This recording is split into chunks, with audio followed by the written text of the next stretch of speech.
Why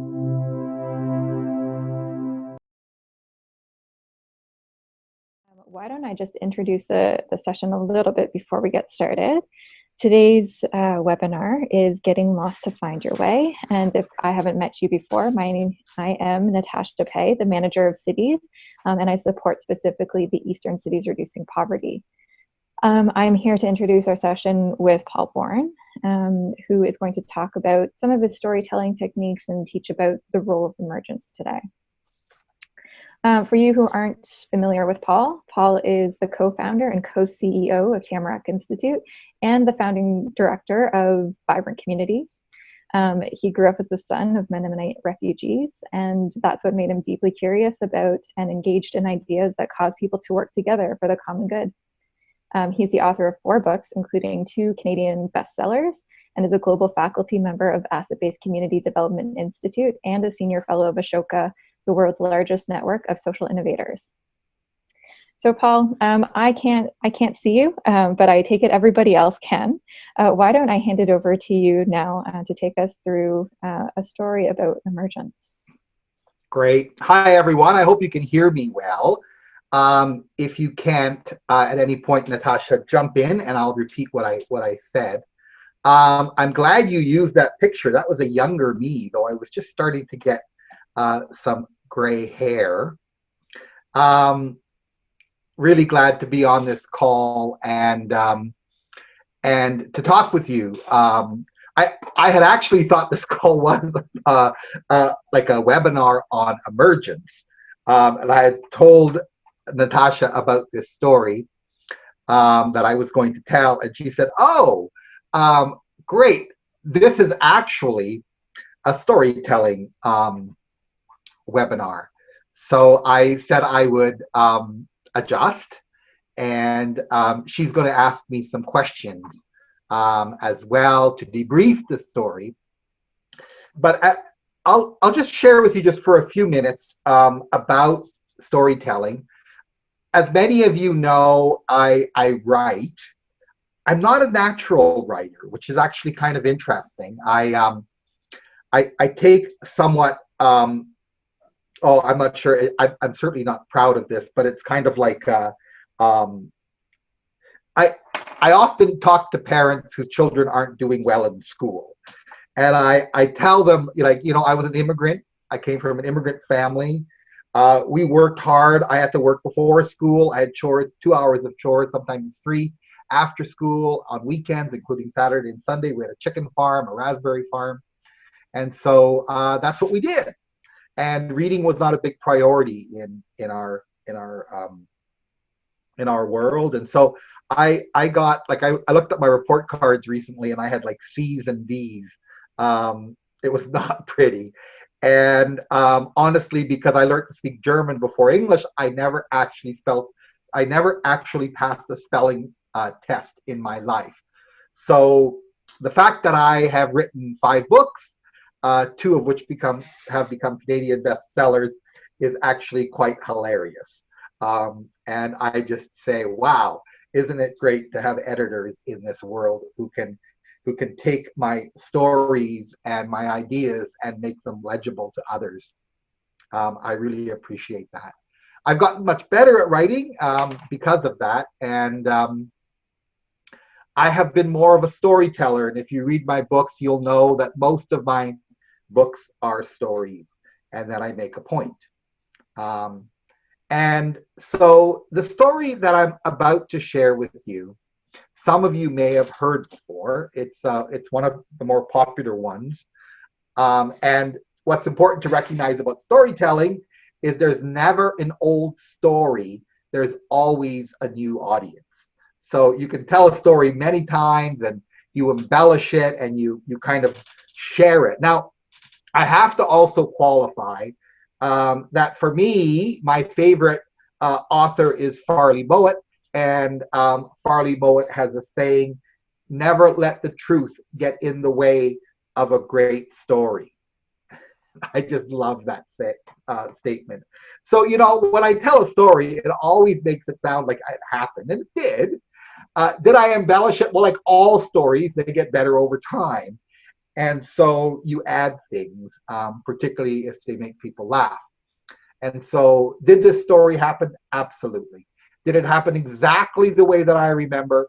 I'm not sure. Another favorite author of mine is Elias Schroeder from Mission, British Columbia. And he wrote kind of a memoir of his life, not a very long one. And he opens it by thanking his sisters for letting him remember his story. No, sorry, letting him remember their story his way. And my sisters laughed like crazy at that. The other day I was doing a keynote and telling stories, and my oldest sister was there. And before I spoke, she said, "Paul, you better not embarrass me."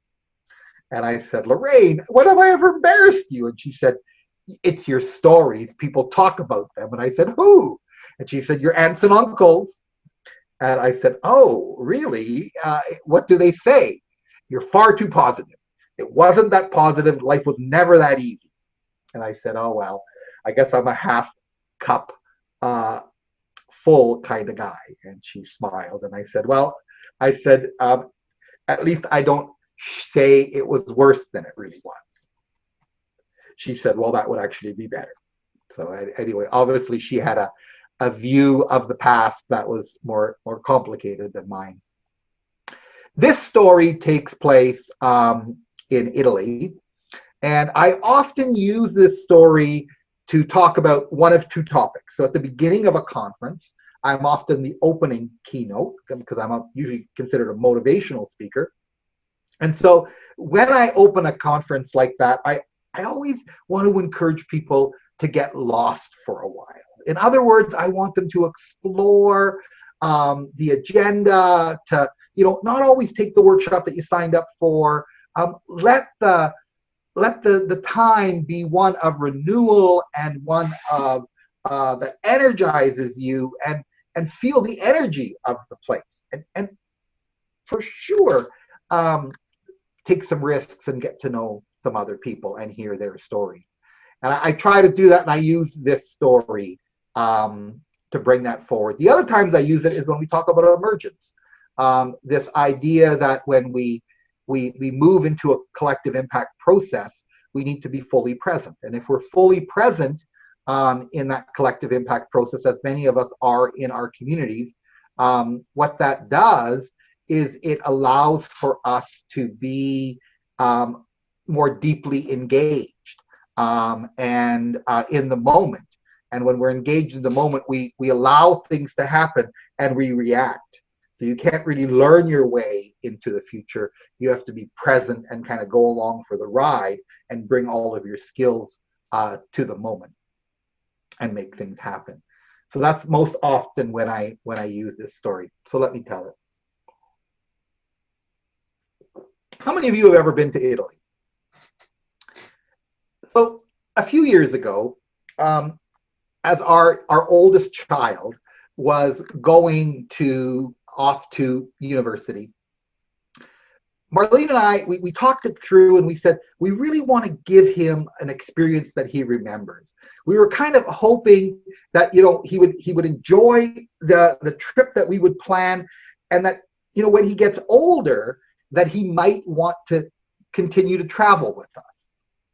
Well, we didn't have to worry so much, because there's just one thing we learned from this. Your kids will always travel with you as long as you pay for it. So there we were, going off to Italy, and we went to Venice, and we went to the Leaning Tower of Pisa. We went to oh, come on, Rome, of course. We stayed in this place called Castiglione della Pescaia. Siena, which is the place that I've always wanted to go see, because there's some democracy frescoes there in the city hall. And we had a lovely time. And we were now in Sorrento, the land of lemons.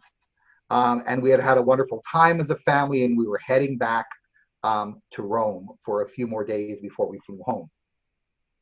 As we got to Naples, as many of you who have been to Italy, when you get to Naples, you have to change trains. There's two kinds of train tracks. And we got off of our train and found our way onto our new train. And my oldest son said to me, "Dad, do we have any water?" And I said, "Oh, yeah, I forgot." And that was kind of my job. We all had jobs. And it was a very hot summer. It was around 40 degrees on average that trip. And so I quickly jumped off the train and I went to a dispensary machine, like where they have water in it. And I put my euro in, and it dropped down, didn't catch. I picked it up, put it in again, didn't catch. Picked it up again, put it in, it didn't catch. Put it in for the fourth time, and it finally caught. I heard that kind of click in the machine, and the bottle dropped out. As I went down to pick up the bottle, I looked up, and there goes my train. They said I looked like Mr. Bean chasing after this train. "Wait for me! Wait for me!" As I ran after it, there was my son with his face planted against the window, watching me and saying, and he was kind of in terror that I had missed this train. Well, the trains, of course, took off. Trains don't wait for anyone in Italy. And the nice thing is, I thought to myself after that, well, all trains go to Rome, so I'll just go and buy a new ticket. I reached back. Luckily, I still had my wallet, and I was walking toward the ticket booth, and a porter pulls up beside me. And if you read Lonely Planet, never trust a porter in the Naples train station. I kind of ignored him for a while, and eventually he convinced me to jump in. So of course, he didn't speak English. So I did jump in, and he drove me all the way back to the back corner of the train station. He got out, went into the office, started talking. Everybody came out of the offices. They all started laughing. I knew it wasn't me. And eventually a porter came along and said hello, didn't speak English, and just kind of motioned to follow him.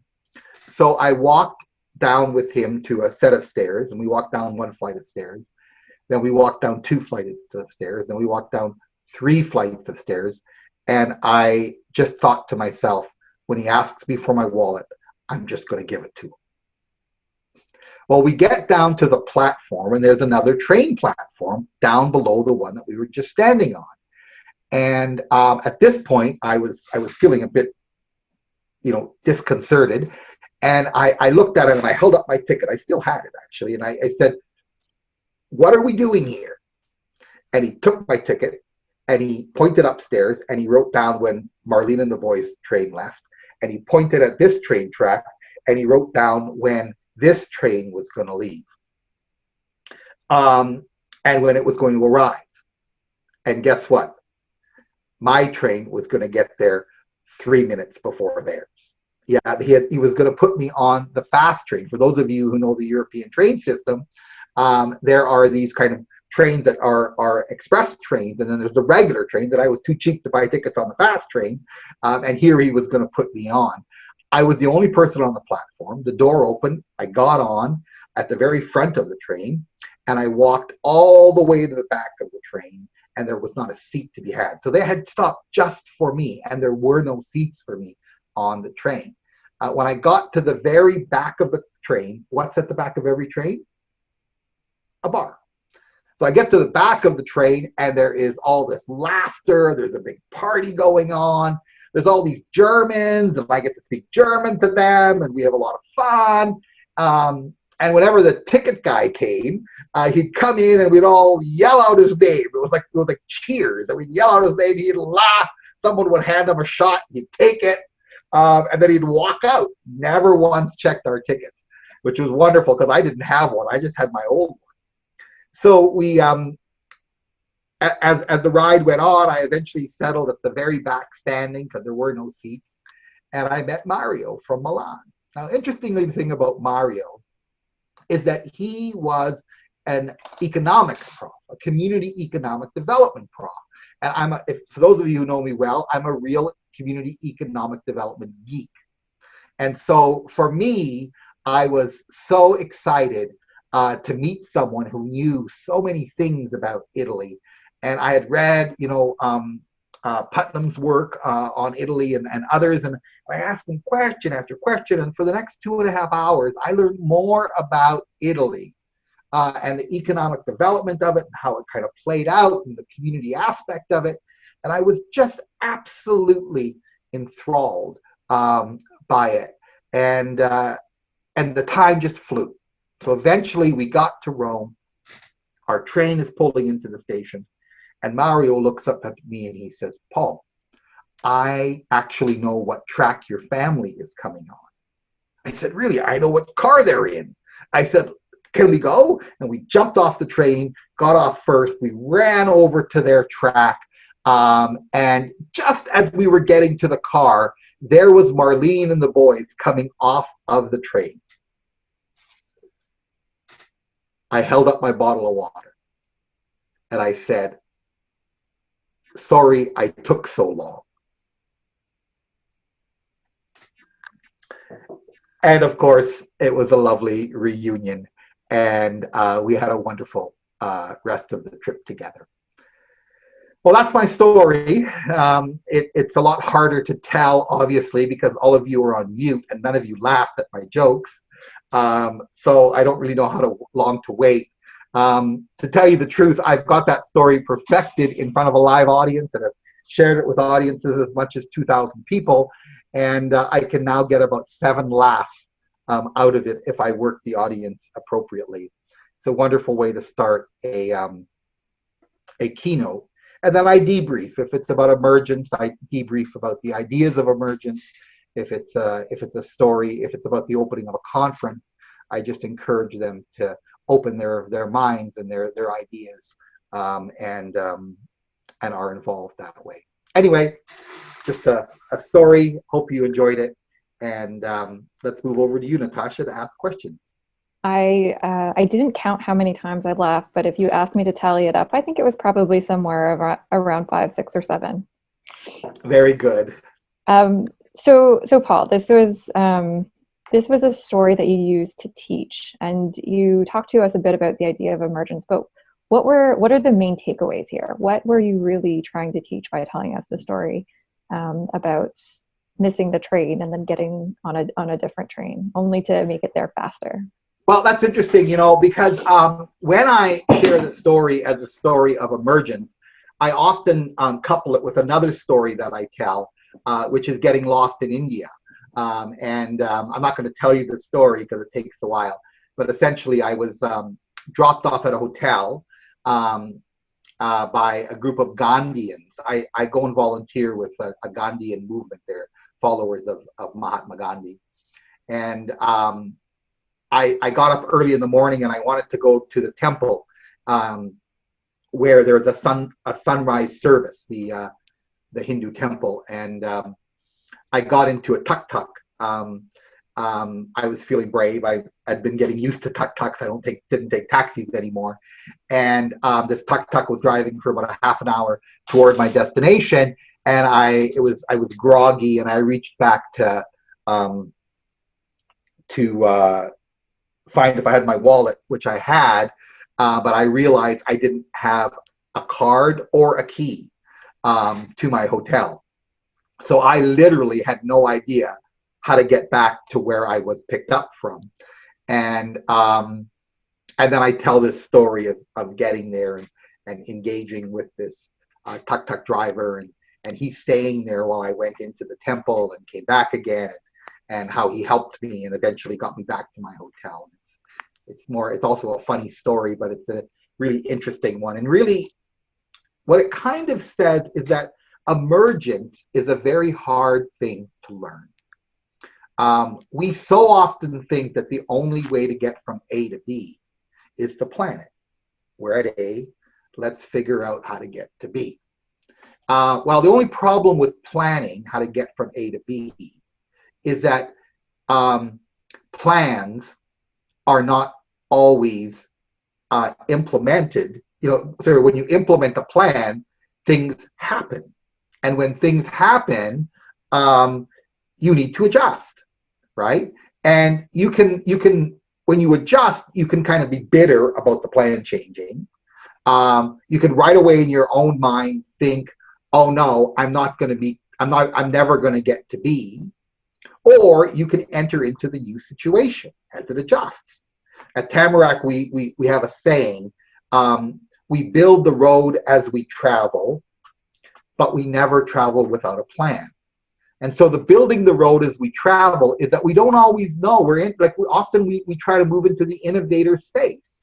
And so we don't actually know how to get there. So we build the road as we travel. We figure out how to get there where there is no path, right? But we never travel without a map, meaning that we always have an idea how to get there.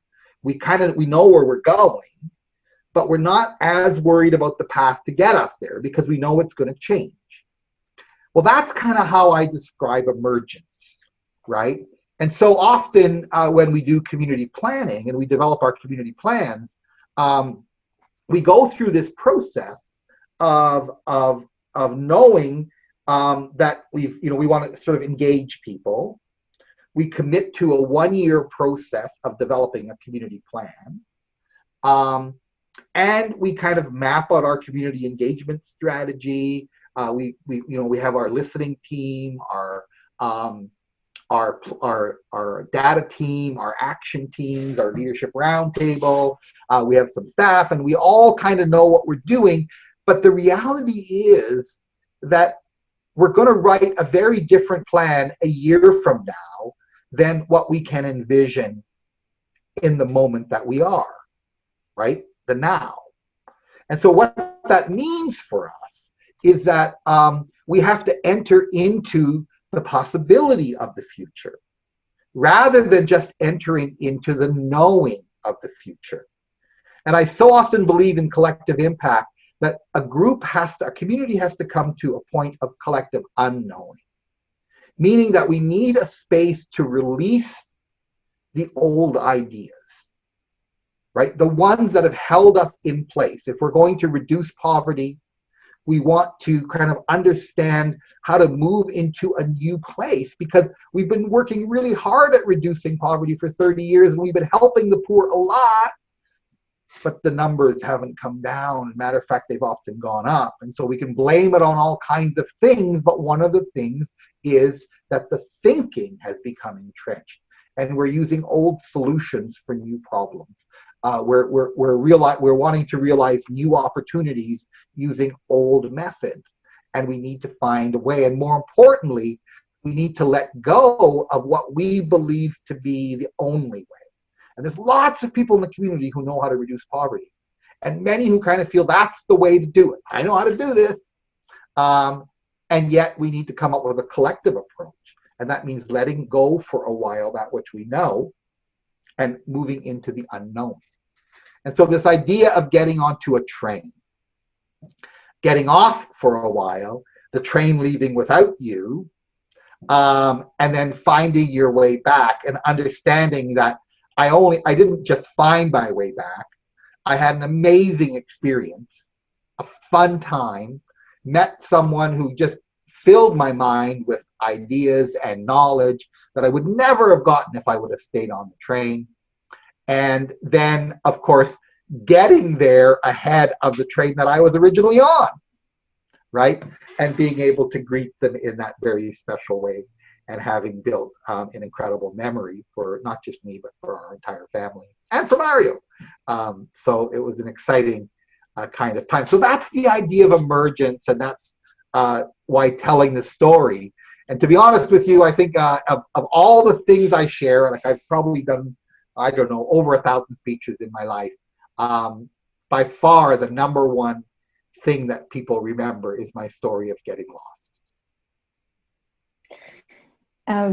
And so when you talk about emergence, Paul, like it's clearly very important in the social change arena and to poverty reduction. But what does that look like? What does emergence look like as we are working towards poverty reduction, as members are working towards poverty reduction strategies?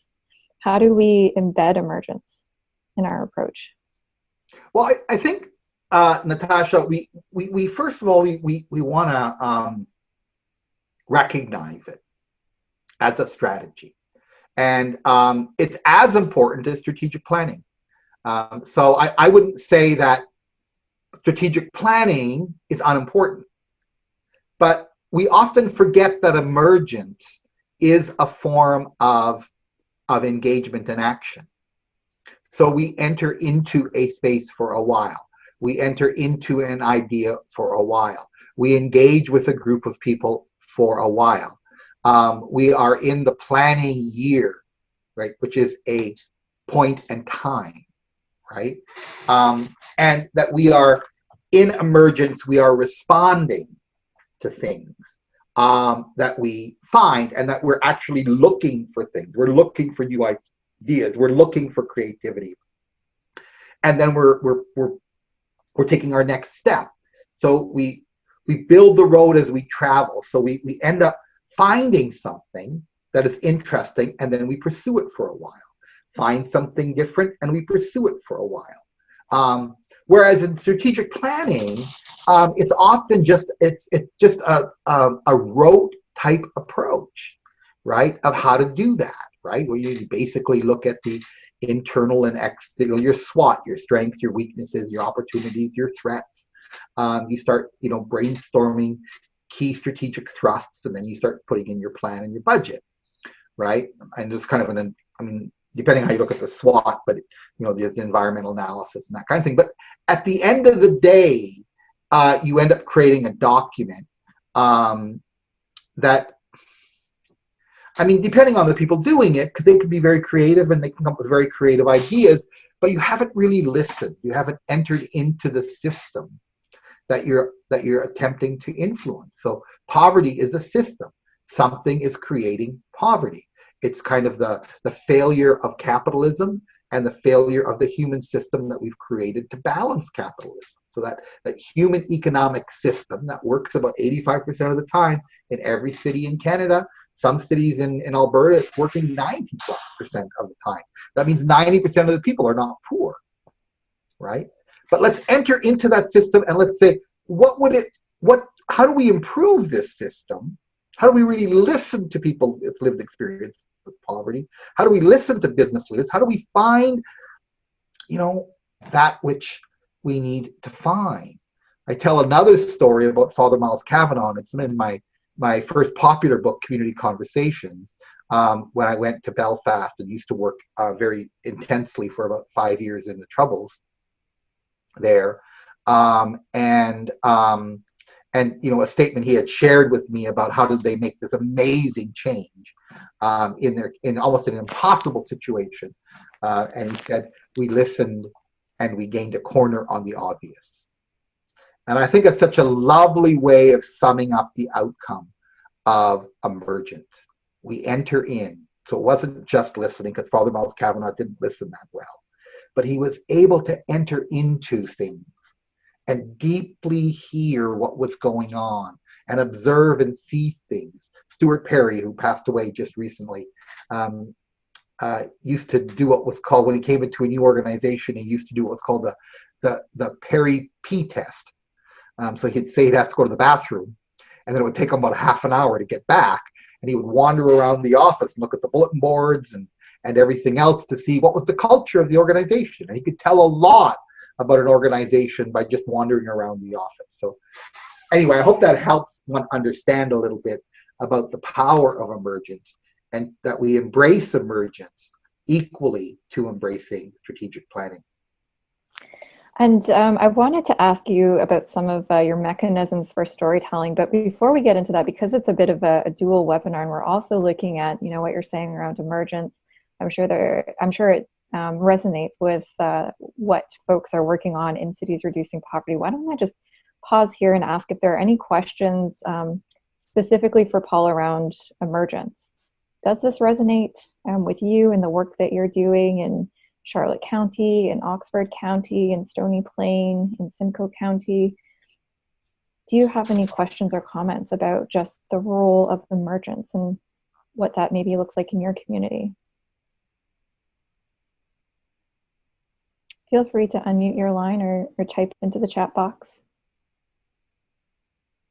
Ray, is that actually you, Ray Funk? Politician Ray Funk from Saskatchewan? No, a different Ray Funk. Oh, but do you know that Ray Funk? I don't. Okay. Well, you've got a great name. Yeah, it might be a distant relative of mine. There you go. Yeah. I can speak to Charlotte County just a little bit. I think I was just having a conversation with the partner today who works with food banks, and one of the challenges, she's the executive director, and one of the challenges she faces is kind of helping her board along with, and I wouldn't have known how to describe it in this way before, but essentially with this idea of emergence, how do you get them to help give direction to the organization that does take an emergence approach? Because you can get stuck on how things have been done, but I think another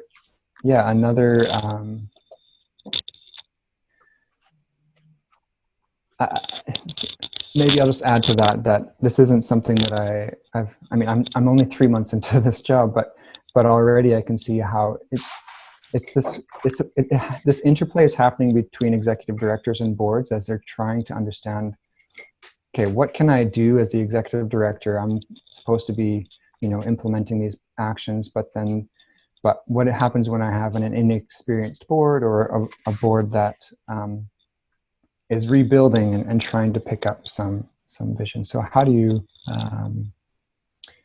work on these ideas of emergence together? Because I think the tendency would be to fall back on like, okay, what do we normally do? And let's try to do that well again.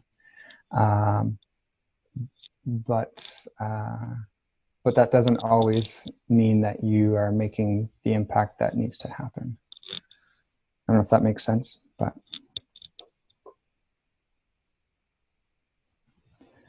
Yeah, very much so.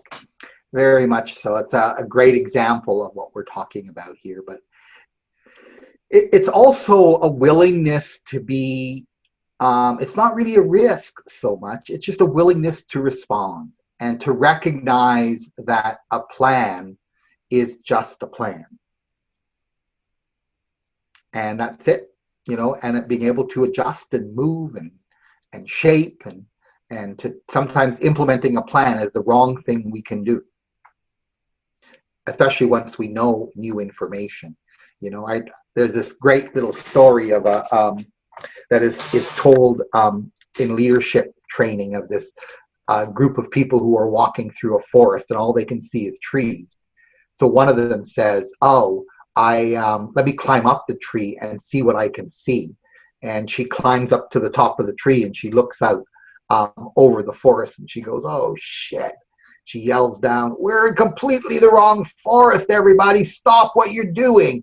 And they yell up at her because they're so busy and they say, be quiet, you're disturbing us.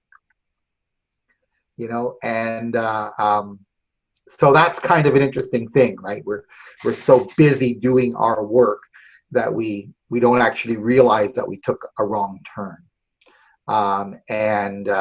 It's kind of self-fulfilling. I often have this other idea about, how do we know we're on the wrong road?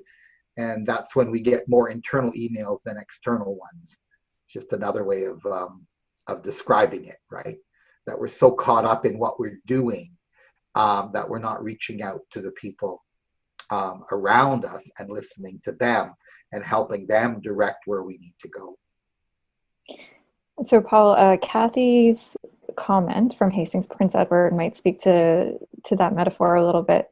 She says emergence resonates, but people find it very difficult to sit with the not knowing. There's an expectation of a linear process. Define the problem, decide the solution, implement the solution. So it's kind of like, yeah, everybody is down there in the forest, you're disturbing us. So how do we interact with that? when everybody is on the ground saying, we have this plan, we're implementing the plan. How do we make that shift? Well, I mean, I think that it's not that complicated, but it is a little bit of new thinking, right? It's kind of like saying to yourself, like it's what I said at Tamarack, we build the road as we travel, but we never travel without a plan. So you develop a plan, but that you talk openly amongst yourself that the plan is just a plan. It's not the path. The path is the one that we actually create together. And so it's constantly being aware of what people are saying to us and being open and observant of that which is going on around us in order to adjust the plan, right? So it's, and I think it's just acknowledging that we are emerging and that, yes, we have a plan, but we're going to adjust it. I mean, on an operational level, one of the great strategies Tamarack uses that has made us successful financially is that at the 6-month point, we reforecast our budget. And then we do it at 9 months, and we do it at 10 and 11 and 10, 9, 10, and 11 months. And that's how we meet our budget every year. And so the board is looking at the board approved budget and the adjusted budget, so that we're not suddenly spending in areas that are underspent. We're just adjusting it, and we're allowed to move it around so that it works for us internally based on how things have unfolded. It's a great little approach and a mechanism. I try to do that with planning, but it's very hard to give staff a plan, to work with staff to develop a plan, and then to tell them they have to change, that they should be changing their plan as you go. People don't like that so much. They like to have a plan and be held accountable to the plan. And I believe that people should be held accountable to outcomes, not to the plan. So there's some sort of idea about discipline, like going forward with a plan, but not being so unmovable that it's the ultimate path that we have to follow. Yeah, and just, to recognize that we are an emergent organization, that we embrace emergence equally to planning. Great. Let me move back to the storytelling portion of this now. So you use humor. You're funny to make a point, but you also use metaphor, I've noticed. You've told a few stories now to tell the story of emergence and to talk to us about storytelling. Can you tell us more about how you use some of these mechanisms like humor and like metaphor to get your point across? Well, I wish I had more jokes. A friend of mine who does a lot of public speaking is constantly testing jokes on us, all of his friends. And then he remembers them. He has this remarkable way of remembering jokes. I'm not that kind of a storyteller. Almost all of my stories are stories about myself. That's why I like Farley Mowat. He starts with the I and then he builds out, right? So it always seems like it's his story, but in reality, he's a storyteller. So he's telling a story that he just places himself within it. I do that because it helps me visualize the story. I've been a daydreamer all my life. I mean, I used to gather eggs from the time I was 6 years old to the time I was 18 or 19. And gathering eggs means that I had to gather approximately, we had about 1,000 dozen a day. I would gather up to 500 dozen a day, every day from the time I was a little kid. So 2.5 hours of gathering eggs every day meant that you're kind of just moving along. It became rote, and you could daydream like crazy. And because it was 2.5 hours, I would daydream in Technicolor. And so that's kind of how I do my stories. I see the story going on in my head in full color as if it's real. And out of that, I can write. So whenever I write a story, whether it's a true story or not, I have to see it for myself. that said, using humor is an amazing opportunity. I'm not a natural comedian. I'm not a natural storyteller from a humor perspective. I'm more of a contemplative storyteller. I'm a preacher by training, so I'm trying to make a contemplative point, and that's where it comes from. But once in a while, something funny happens to me, and I can build on it, and that's like gold. People love to laugh, and somehow people listen to you after you've made them laugh. So that's maybe all I can say about that.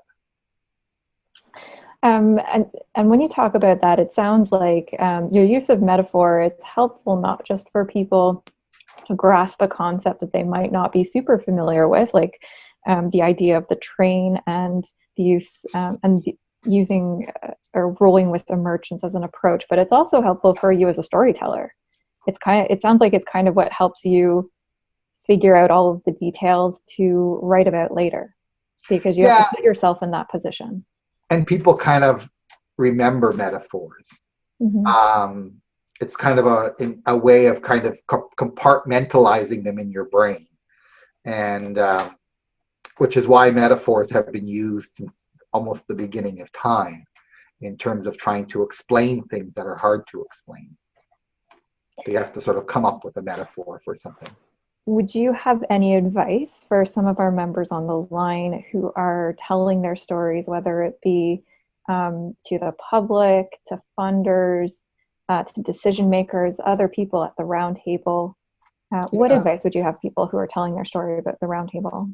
Well, I mean, I guess, what I would recommend is if you can, start with a story. It's just a discipline. And then make sure that when you make a new point, that you tell a story. So what I will often do is I will write out the points that I want to make. And then I will jot down a little bit more detail on each point. But I'll always have on the right-hand side the story I'm going to tell. So I kind of have the points here, then I write out what I'm trying to say with each point. And then on the right-hand side, I say the story. So I don't always come up with a story for every point, but I try to. I try to have a story for each point, and I don't often say, well, an example of this. I'll often just tell the story and then make the point. Anyway, it's kind of nice. And the place that I just wish I was better at was an ending story or a closing story. And I almost never have one. I always have a great opening story, but at the end I just go, oh, well, that's the end. It's kind of just always anticlimactic. And as you can tell in the movies, or in the Netflix world, they want you to watch the next episode. So the last story is often the best story. It's the one that kind of sums up everything, but kind of moves you to want to learn more. And so sometimes now I write my opening story. I write all my points. I write some detailed on the points. Then I get my opening story, and then I do my closing story, and then I choose whichever stories I'm going to put in between. So that's how I would figure it out. I mean, that way you're telling the story. The other thing that's really interesting about our work is that, and we do this at Tamarack, is that when we pick our case studies, we're trying to make a point. So either we're learning about something, and so we write about a city that's done it well, but we kind of have the power by putting out an e-magazine, by getting you to learn what we want you to learn, right? So we choose which case study we're going to write. And you have that power in your community, because if you're trying to bring about change, let's say you're trying to involve more people with lived experience, well, how about some stories of people with lived experience doing great things within your network? When partners are succeeding, tell their story, right? It's a wonderful way for people to feel a sense of momentum, that things are actually happening, right? And it's a wonderful way for people to remember. Because when you tell a good story, and not every story is a good one, people will retell your story. In my second book, Deepening Community, the editor picked the story of chicken soup, bringing chicken soup to your neighbor. It's a very interesting story, and it really tells the point. But almost everyone that reads the book remembers that story, and they tell that story over and over again when they talk about deepening community. And so that's kind of your stories are gold. So it's a matter of finding them, writing them out, memorizing them, learning to tell them, reacting to the audience when you tell them, and telling them over and over again. Because eventually people will remember them and they'll start telling that story as well. And that's when it becomes very powerful, is when others are telling the stories that you're telling. It's true. I've told that story a couple of times, the one with the chicken noodle soup. Yeah. That's how I explain to people all about what deepening community is. All right, let's go back to some of the folks on the line. What questions do you have about storytelling? Do you have any questions about how to tell your story? What makes a good story?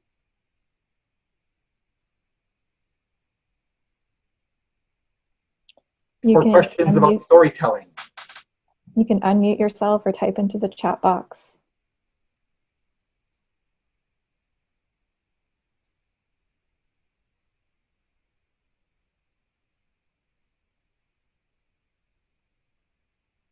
Hi, Jill. One thing we notice at times is sometimes with confidentiality, sometimes mostly, an organization may not feel comfortable sharing the story. That's something we're kind of struggling with. I think for a while we've just been so strict on confidentiality and, protecting someone's identity. And we're from a smaller place here. Everybody knows everybody. So I even though sometimes I'll say, we don't have to use the names, people still are holding their stories close. And I think it's that maybe somebody will figure out who it is, even though the name isn't there. So that's something that I'm trying to open up our funded partners' minds to. That's a great one, Jill. And it's often the case that people feel that way. So here's a couple of tips. First of all, when someone tells you a good story, ask them, can I tell your story? It's interesting. And I was in an Aboriginal group, and they were telling me that if you tell my story without my permission, I was kind of being offensive, right? And so they just said, ask, right, if you can tell my story, because it's my story. So, and a lot of people are okay, particularly when they do amazing things or they do good things. You're telling a good story about someone. And if you have their permission, that's wonderful. Secondly, changing the name is another interesting thing. Like I'm sure you do that, but also you don't have to tell the story the way it happened. Right, okay. You can tell the story in the way that you wished it would have happened. Okay, right, yes, okay. But use a real person and a real kind of example in your own mind, because you can make up a much better story than you can just out of the blue. And, you can always, at the end of the story, if you write it out, you can always say at the end of the story, though this story is being told as if it were an actual story, it is the complex. It's when you compile. It's not a complication. What's that compiling? The plural of compile. Good question. Yeah, so it's like it's just a complex. Oh, I can see it. Compilation. Compilation. There we go. of numerous stories. Right. Yeah. So, you know, Farley Mote would say, I don't know. Or, you know, that guy who wrote that book, 3 Cups of Tea? A runaway bestseller. And he got lambasted because he wrote the story out of sequence. So it didn't happen in the sequence that it was written. But everything that happened actually happened. But it was just out of sequence. And some scenes were you know, like this kind of a grouping of stories. And people said it was untrue. And I thought to myself, my gosh, that's not untrue at all. That's how stories are always told. And yet he lost favor because of that. And yet if he would have just done what Elias Schroeder did and said, I want to thank you for letting me tell this story my way, and that not all these sequences were exactly the way they're being told, but it was easier to tell the story this way, then people are accepting of that. Right. Okay. Thank you. Are there any other questions from the group around storytelling? Or just comments that you might have on your own in terms of some of the techniques you use. Hi, Carrie. Hi. I just have a comment. And, let me shut my door here for a moment. I know the importance of listening and hearing people with lived and living experience of poverty and homelessness, and I think it's wonderful to engage them, and well, mainly so because I facilitate and coordinate the Voices Influencing Change up here in the Yukon, which is a group with lived and living experience that we give them tools and support them to tell their story so they can help make change in our community and in our country. What we need to remember and to keep on the top and forefront of our minds is that they need to be supported telling their story. I know it's difficult for me telling my story every time I do.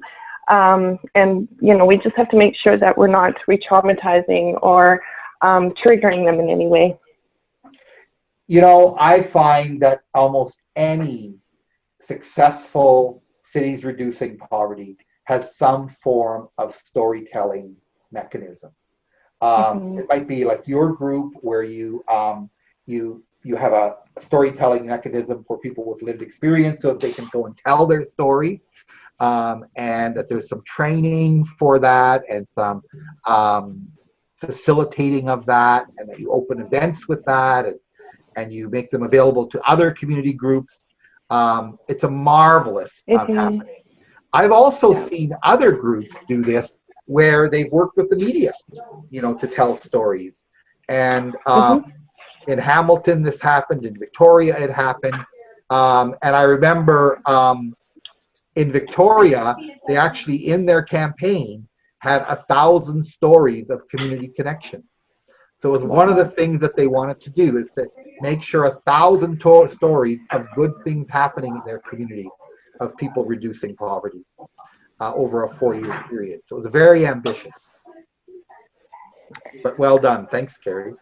Yeah, thank you. And Carrie, just for others on the line who might be interested in engaging people with lived experience to tell their story, how are you doing it in the Yukon? Just briefly, like, what are some of the ways that you're supporting people with lived experience to tell their story? Well, we've done 4 programs now with the Voices Influencing Change, and we take 7 participants. We've graduated 19 out of them all, and it's a 5-week program where we bring in people to support them in speaking in public, and their story. We have them take their story, unpack it, and then repack it, because when we want them to tell parts of their story of lived living experience to help make change, we want them to talk about it coming from a scar, not an open wound.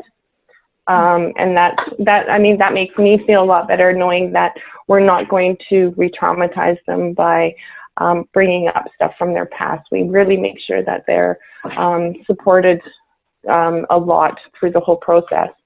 And we've got many people coming out of our program just grateful that they had that opportunity and a safe space to look at stuff that have happened in their lives. And now they're owning it and they're holding it and honoring it so they can talk about it in a positive way.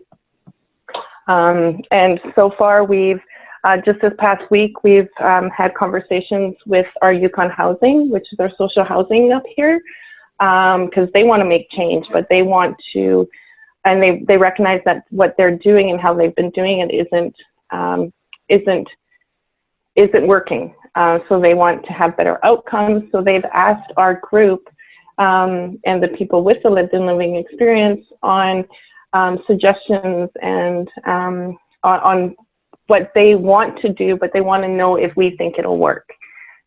We've talked with our Minister of Health and Social Services. So it's really getting out there. We're still waiting to see changes, but we're just opening the door for communication, and that's the first step.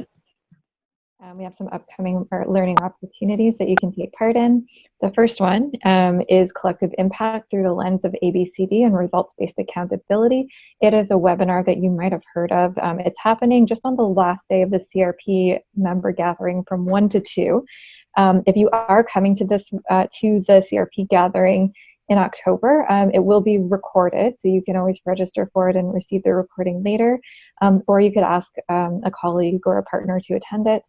And for those of you who are not attending the event, you might have that space available, but this will be a mixture of applying collective impact through the use of asset-based community development and results-based accountability. So if you are interested in that intersection, you can use the link to register, and I'll send it to you in the follow-up.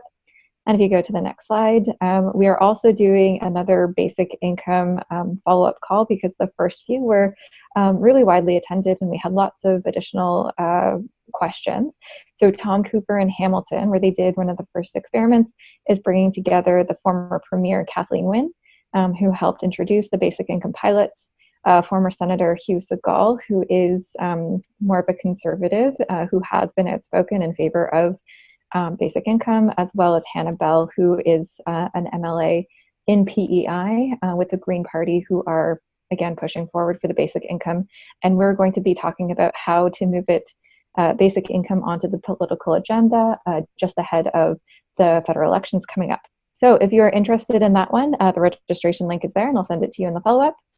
And Hannah, if you go to the next slide, we just wanted to say a big thank you for joining us today, for asking all of your great questions and providing some of your own comments and insights. And we look forward to hopefully seeing as many of you as possible in Waterloo in just a week. So thank you, everyone, and have a great afternoon.